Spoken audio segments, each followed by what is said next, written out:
Okay, so someone wants to review this one right here.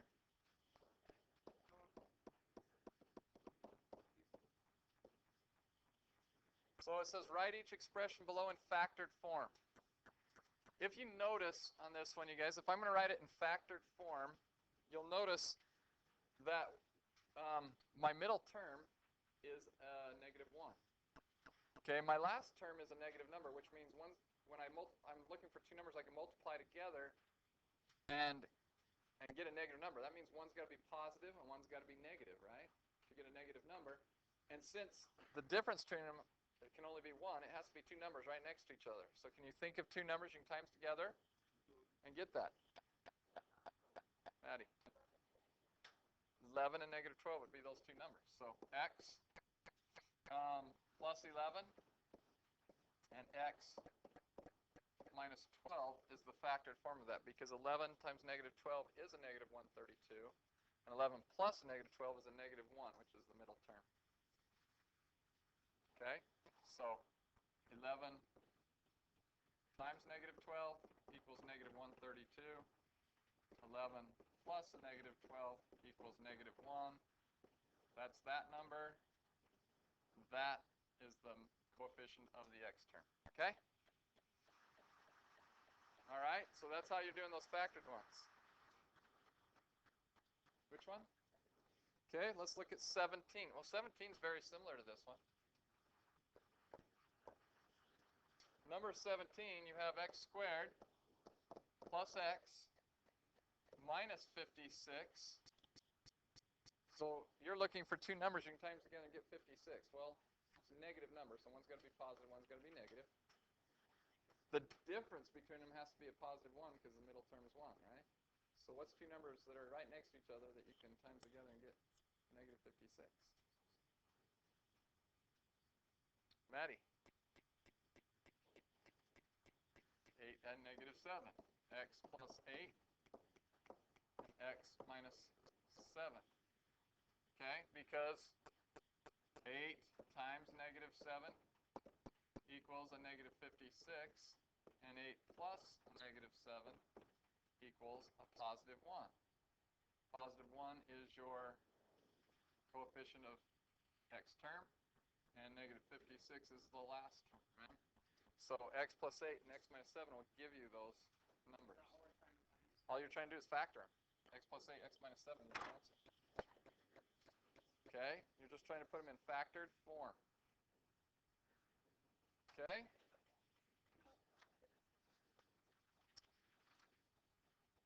All right. Are we ready to move on? Okay, before we do that, guys, lesson 3.5 is due right now. How many problems are there on that one?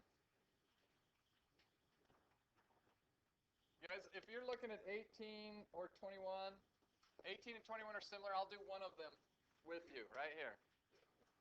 On 3.6, x squared minus x. And you are supposed to, now notice this is different than all the other problems that we have done because it only has the quadratic term and the linear term, the first two terms. It doesn't have a constant. So you're not going to factor this like the other ones. What you're going to look for is what we call a greatest common factor, GCF. In other words, a number that you can factor out of that, kind of like undistributing. Okay, so we're going to undistribute. Is there something that's common to both of these? X is common to both of these. So I'm going to write an X, and I've got to fill in my two terms right here. Here's my minus sign. Here's my two terms. I've got to fill those in. It's like dividing out an X. If I divide X into X squared, what do you get? Yeah. It's X squared divided by X. The same thing as X times X divided by X, and one pair of them cancel, so you're left with X. If I divide X into X, what do you get? 1. So your answer is X times X minus 1. I don't need those lines there. I just put them there. X times X minus 1. Now you can check by redistributing it. You can distribute it through. Let's see if you got it right, Hannah. Yeah, Hannah. Not Hannah. Alyssa. Sorry. X times X is X squared, and X times -1 is -X. So you can check to see if you did it right that way. Okay? I am so sorry I keep doing that to you. Okay.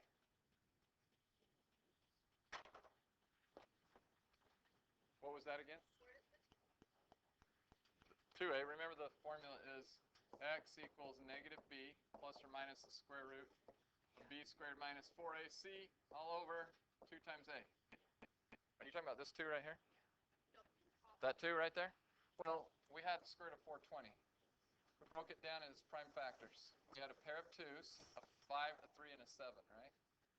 Well, the pair of 2's, 2 times 2 is 4, and the square root of 4 is 2. So you can bring that 2 out. What you do is you always take one of the pairs and puts it out here. And you times the loners back together, put them back inside. Okay? And that's your root. Okay? All right. I think we're ready to move on. Okay, now.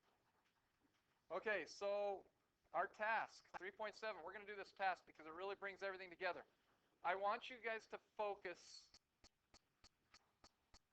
I want you to focus on doing these all right, knowing how to do all these methods before you go on the next one. I am going to put 12. For the first one, I'm going to give you 14 minutes on it. Okay? For this first page, I'm going to give you 14 minutes. I want you to be able to finish it all in 14 minutes. After you learn how to do it, you'll get faster the next one, okay? Now, you can use your calculator to do the graphing one. You can use and to do any figuring you need to do. And also for your tables if you want. But I want you to read this right here with me. It says, Carlos and Clarita, Tia and Tahani, and their best friend Zach are all discussing their favorite methods for solving quadratic equations of the form ax squared plus bx plus c equals 0. Each student thinks about the related quadratic function y equals ax squared plus bx plus c as part of his or her strategy.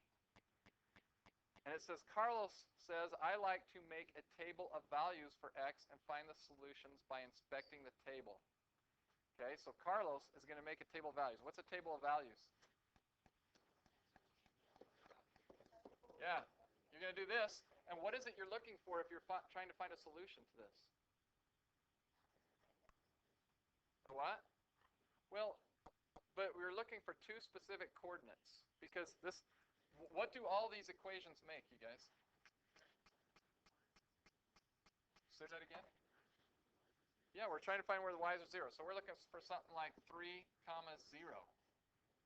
We're looking where the y value is 0 because that's the x-intercept. That's when you're solving this equation right here, notice that they're giving you x squared minus 2x minus 15 equals 0. You're going to plug numbers in for x until you get 2 numbers for y because this is a parabola. It's going to cross. This one, I'll tell you, crosses it twice. Okay? Crosses the x-axis twice. So what I'd like you to do right now on that one, so Zach is going to figure it out by plugging some numbers in until he figures out where x is, or y is 0, right? Now, you can use the table on your calculator too. I'll let you do that. Okay, Clarita says, I like to write the equation in factored form and then use the factors to find the solutions. So you guys remember? They're going to factor it into 2 factors like this. Set each factor equal to 0 and solve it. Okay, so that's Clarita. Tia says, I like to treat it like a quadratic function that I am trying to put in vertex form by completing the square. I can then use the square root to undo the squared expression. What you're going to do is you're going to put it in this. You're going to put it in this form right here. Okay? And then you're going to solve it by square rooting both sides. And adding a to both sides. And if you have, if b is a perfect square, then you can take the square root of that, and you can figure out what they are. Okay. So that's whose method is that? Tia's. Okay. Tahani says I also like to treat it like a quadratic function, but I like to use a quadratic formula to find the solution. So Tahani is going to use x equals negative b plus or minus the square root b squared minus 4ac all over 2a. And Zach says, I like to graph the related quadratic function and use my graph to find the solutions. What are you looking for on the graph? You're looking for the x-intercepts. Right there. Now, should all these answers be the same on that one? Yeah. So what I want you guys to do, make sure you put the name to the method, okay? And I want you guys in your groups. I don't want you to leave anybody behind. I want everybody to follow along. You're going to do this problem. I'm going to put up 14 minutes up on the clock right now, and you guys are going to work this out in your groups. If you get stuck, ask me for a hint. Go.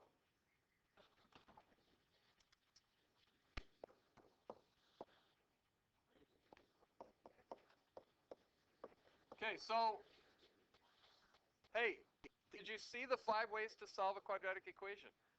Okay, you made the table of values, first of all, and you found out that when you put in 5, you got 0 for y, and when you put in -3, you got 0 for y, plus, you know, you should have been filling it in, getting the other numbers so you can plot it, and you can make a graph, right?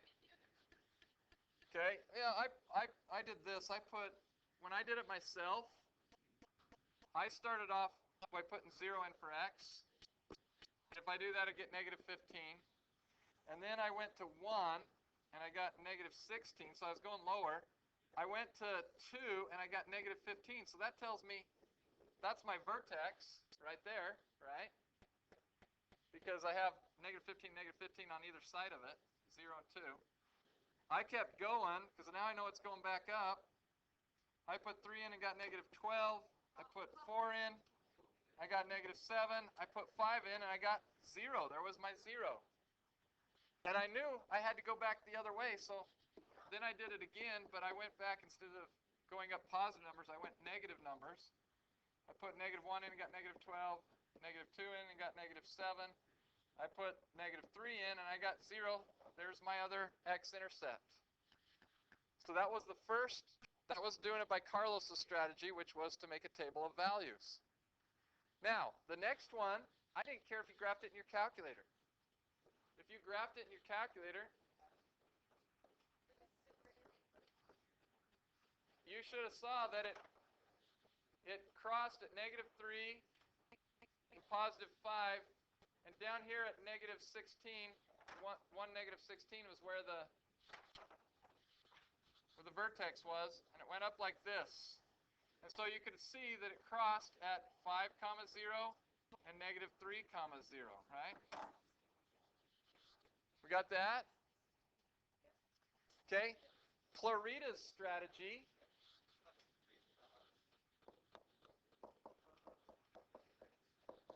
Clarita's strategy was just the factoring. And it factored to be x plus 3 and x minus 5, because -5 times 3 is -15, and -5 plus 3 is -2. But once you got to that point, you had to set. It doesn't ask us for the vertex. It's asking us to find the x-intercepts, the solutions. That's all it's asking. You guys, hey, that's a good question. I'm on all eyes right here. All these problems we're asking you to find the solutions to this equation. In other words, solve it for x, right? That's all it's asking you to do. It's asking you to solve the equation. Well, if this is equal to 0, that means you're looking for the x-intercepts, because it already put 0 in for y, right? So it wants to know, what is x when y is 0? That's mostly what the test is going to be, is finding the x-intercepts, finding solutions to quadratic equations. That's what it means to find a solution to a quadratic equation. That's all we're doing. Does everybody understand the big picture here? We're finding solutions to this equation. We're not looking for vertices right now. We happen to find the vertex on that other one just because we are plotting all the points out. But we're not really concerned about that.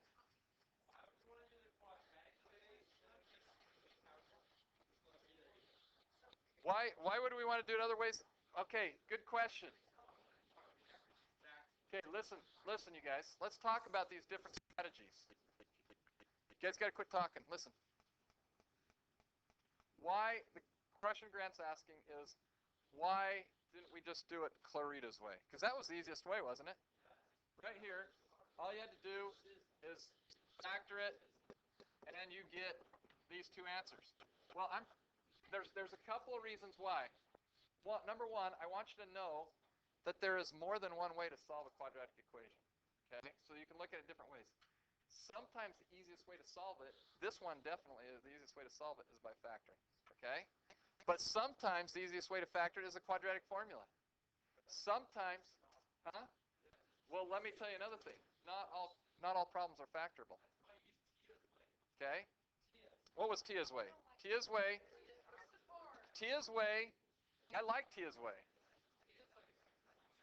But sometimes Tia's way can be really hard too, depending on the type of equation. Okay, so let me tell you the overall answer. Christian, please listen, you guys.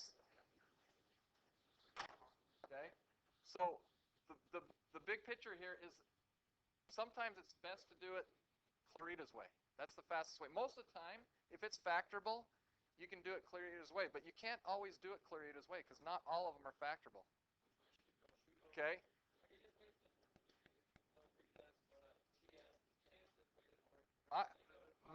My preference, and it's really your preference, but my preference is always try to do it Clarita's way first, the factoring. And if that doesn't work, then try it Tahani's way, which is the quadratic formula. That's what I've always done my whole math life. Okay?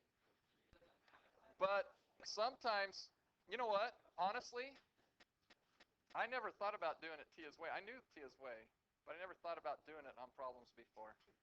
But Tia's way is a good method for some of them, but sometimes it makes it more hard to do it. So Tia's way is not always the best way.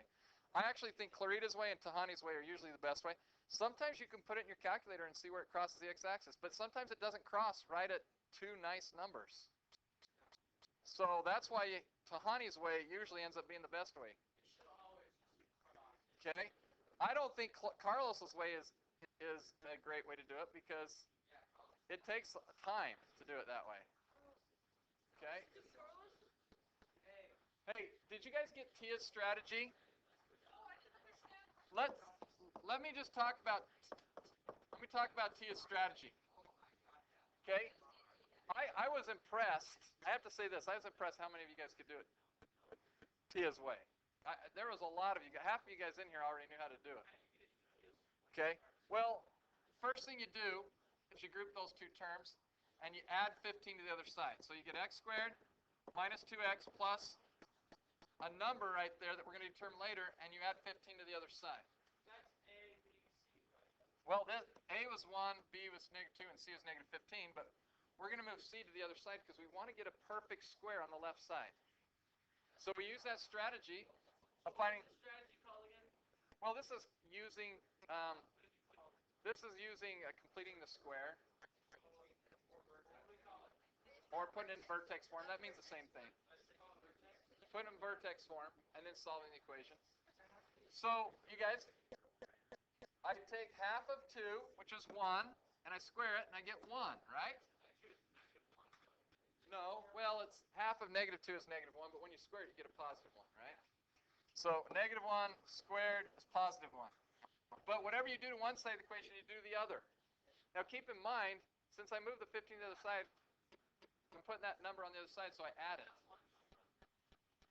I take half of 2, which is -1, and I square it, and I get 1. That completes the square. Do you remember doing that?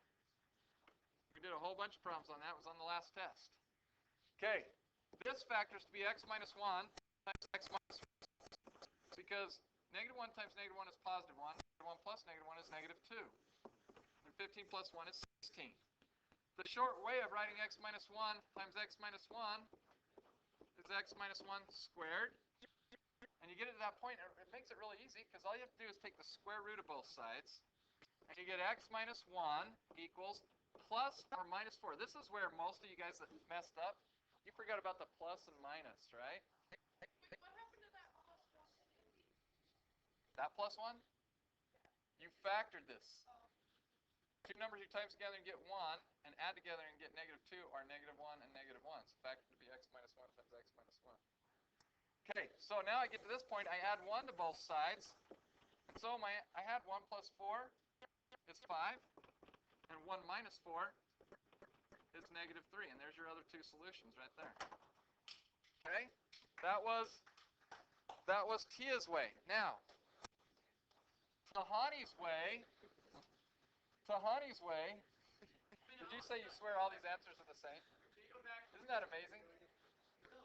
Okay. Hey, you guys. Now, negative b plus or minus the square root of b squared minus 4ac, all divided by 2a. This is Tahani's way. This is the quadratic formula. So we know that a is 1, b is negative 2, c is negative 15 in this problem. So I just plug numbers in. The opposite of negative 2 is positive 2. B squared would be negative 2 squared, which is always going to be a positive number, even if that's negative. Kurt, you guys listen, please. Some people are trying to listen, and I can't hear. Minus 4 times a, which is 1, times c, which is negative 15. All divided by 2 times 1, which is 2. A lot of you guys got messed up on simplifying the b squared minus 4ac. I would just plug it in your calculator and type it out. That's because you're putting in negative 2 squared, what I just showed Kayla, I was telling you. If you put it in your calculator like this, that's going to give you a negative 4. That's not what you want. You want negative 2 squared, which means negative 2 times negative 2, which is a positive 4. Okay? 2 plus or minus the square root of 64 all over 2. And you guys, the square root of 64 is 8. And 2 plus 8 is 10 divided by 2 is 5. So one of my answers is 5. 2 minus 8 is negative 6. Divided by 2 is negative 3. There's my answers again. And yes, they are the same again. So those are the 5 methods. Do you understand that now? Okay. We're going on to number 2. Shut up.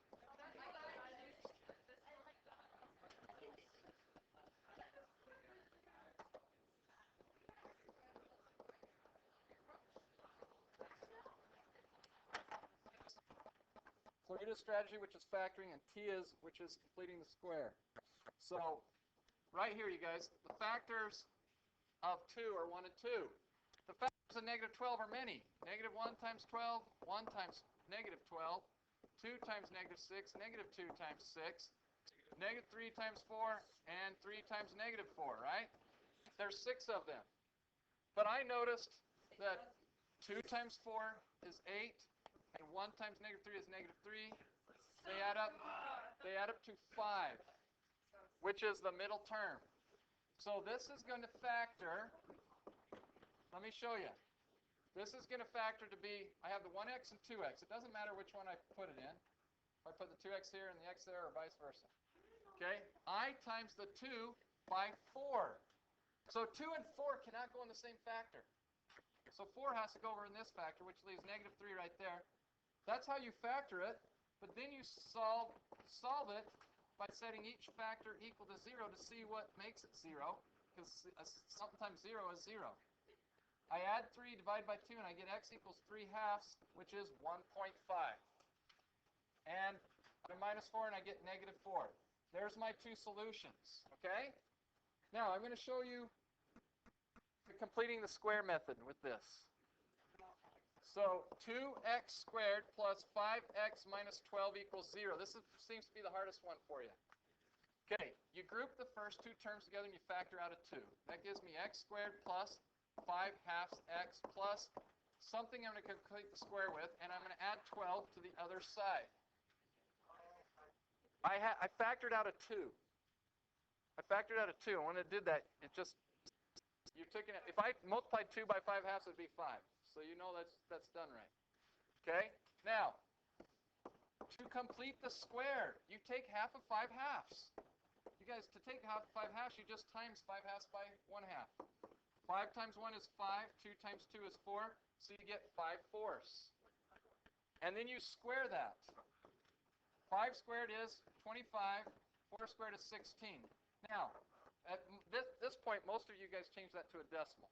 Didn't you?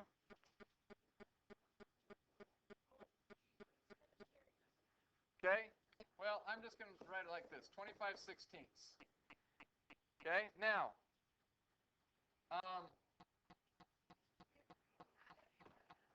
okay, so I have x squared plus 5 halves x. I don't know why I started writing this again. I already wrote it once. Okay, so 25/16, but I did it to this side, so I got to do it to the other side. But remember, you guys, this is a 2 times 25/16, which is going to be a 25/8 on this side. Okay, this factors to be x plus the square root of 25/16 is 5/4, which is 1.5. So we had the numbers wrong right there.